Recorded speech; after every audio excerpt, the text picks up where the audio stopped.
فرمودین یلی ما را کنار بزن آقا جان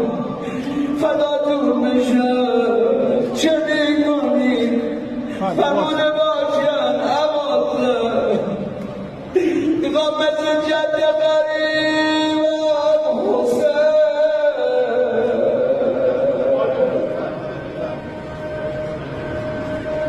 رو خواهگاه جون بدم یا الله مثل بال گزیده به خودش نمیرسی امامان ما یا به شمشیر شهید شدن یا به سر درسته امامان ما